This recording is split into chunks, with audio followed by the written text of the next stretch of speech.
Hi, my name is Cameron Carlson with AnimeLocation.tv. I have with me one of my bestest friends in the world, Mr. J. Michael Tatum. Don't tell people that. You are. You know what's fun is that you and I just get to have so much giggles every time you come to Matsuricon. What makes Matsuricon so much fun for you? Getting to pick on you is really special for me. Yeah. Like I would travel across the country for that opportunity every year. I think Why you not? pretty much do it Why all the not? time. I think even if I were to fly to LA to hang out at an LA con, I'm pretty sure you'd be like, come here. I need to make fun of you. I feel like we've had a very toxic bromance now for almost 15 years, if not over. 15, 16, 17, it's 20? 16. Oh. It's 16 because 2009. Oh, my God. 2009 is when I first met you, and you gave me a bear hug. I do remember that. You gave me a bear hug in this very hall, right outside this True. hallway. Legend has it. Yes. If you stand on that spot now, you'll get powers. So last time we talked, Yeah. we talked very heavily about Sid in Final Fantasy Yeah, VII. yeah. And we are now approaching the third game. We're going to be developing more of Sid's character and his relationship to Aerith, which lo and behold, Miss Brina White is here. Yes, So she's amazing. Are you starting to get really excited about that coming out and, the fan response so far? Oh, absolutely. I mean, I as I've said, like I'm such a fan of the franchise. Yeah. That getting to be in it as one of my favorite characters of all time, just as a person that consumes media, has been crazy. And so getting to explore more of Sid, getting to just act more and kind of be in Sid's head is just, it's delicious. I love it. The fans have been so wonderfully responsive to it, and like they really love it. And it's kind of like I feel like Sally Field. Getting the Academy Award. You like me. You really like me. Well, we do. Yeah, thank you. It means a lot because it's my dad's voice. Yeah. It's me, as we discussed. It's me kind of paying homage to my very Texan dad, who's got a very Sid personality in a lot of ways. A lot of ways. Maybe not his sense of style, but definitely his sort of independent nature. Alrighty, now a big game to come out since last time we talked was Date Everything. Yeah. You're playing Mitchell Lynn, a.k.a. This is Michelin star. As a food critique. How hard and or easy was it to perform, given your real world experience of being a fine diner? I take umbrage with the assertion that I'm a fine diner. I'm an indiscriminate diner. I eat pretty much anything. I don't know where I get this. I mean, I know I sound and look like I only eat at white tablecloth establishments. I assure you, not the truth. However, no, Michelin was not hard to play. We joked on the panel about how like mine was one of the like quickest sessions because we got done early because I was like, there's no acting involved. It was like, I think they just followed me around with a mic for a couple hours and just used what I said off the cuff. No, super fun. Something else though that I really want to talk about is like, sorry, I didn't mean to hit you, but something else I want to talk about is I got to compose to the game. Really? I got to compose and contribute to the game's score. Awesome. Yeah. Ray Chase called me up and was like, "Hey, we need a piano concerto. Do you have one lying around?" And I was like, "Yeah."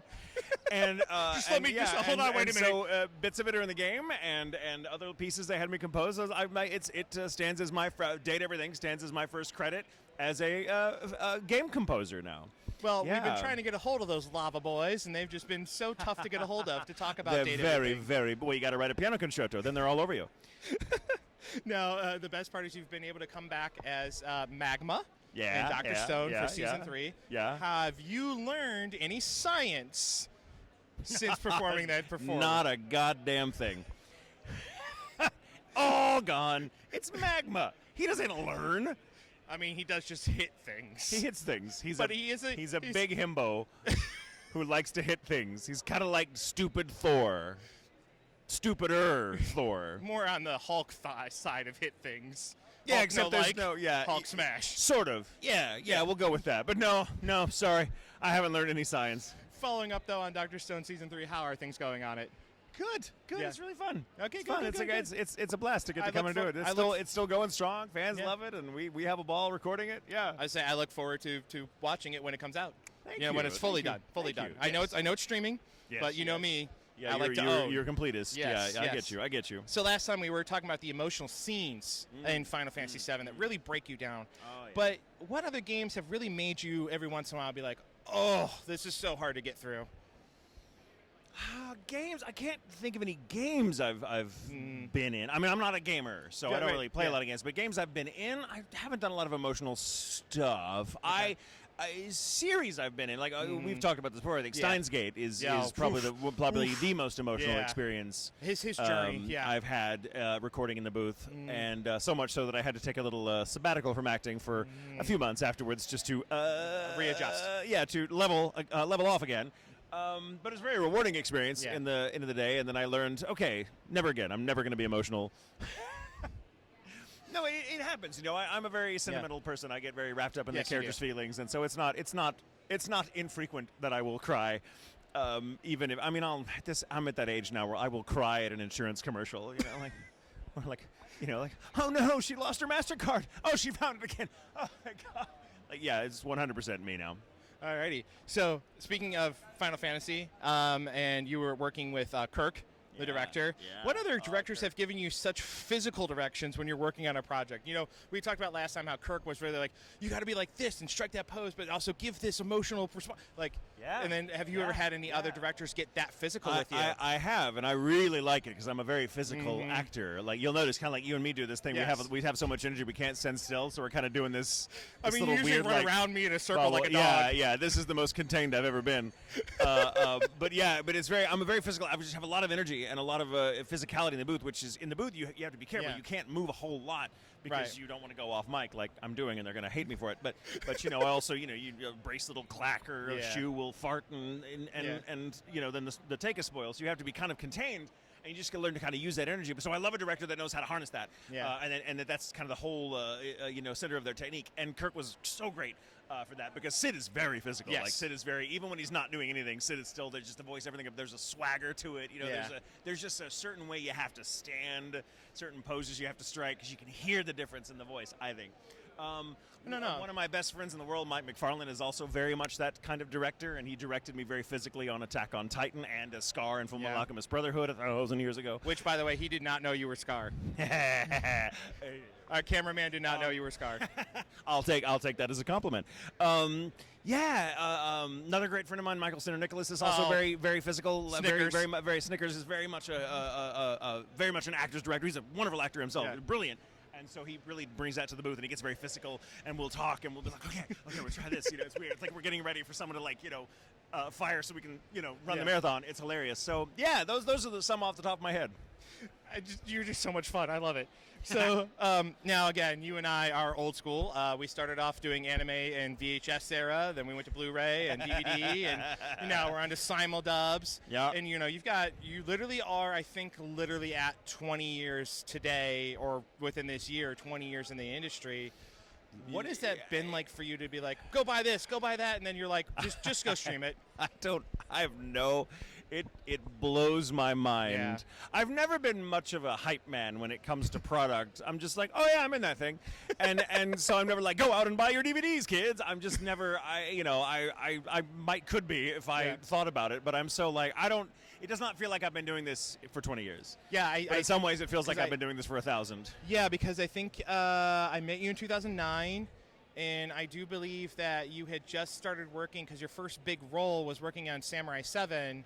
Which was 2000. We recorded that in 2004. Yeah. So you are literally. Out in 05, you were literally at 20 years as of this year. 21. Yeah. 21 years now. Well, if you want to count 04, I mean, like when you. I do, because we were recording it all year in 04, but it didn't come out for almost a year. That's what I'm saying. Yeah, those are old days. Yeah, them the old days when you had to. Old days. So yeah. So see, that's even just a difference there on even the recording process. Yeah, we used to record the whole thing before putting it out. It was months and months and months, if not a full year or so, and then wait till, and then they'd kind of stagger the DVDs out. The first, say, 4 episode would come out on a way overpriced DVD. And then, 6 months later, the next 4 episodes would come out. Yeah, it's crazy to think about how different it was then. Yeah, that's what I was trying to get at, is that difference in distribution. It's weird now because I think now it comes out so quickly. Yeah. It's usually it's out within a few days of the recording session. Yeah. And I'm not used to that. I am now, I suppose, after 10 years of simuldubs. But, yeah. Back in the old days, it was you'd forget about it for a year, 2 years, and they come out and you'd be like, oh, yeah, that finally came out. Because you're in the middle of working on 100 things.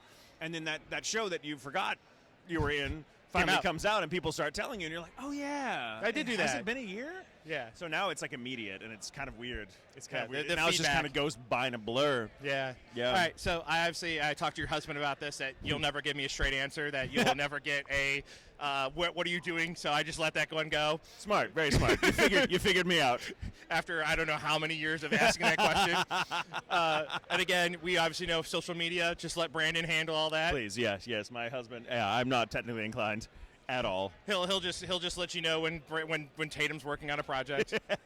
But the big thing we do want to shout out that you have championed with Brandon is Mike's recovery. Yes. So we want to give a little shout out to that. Yeah.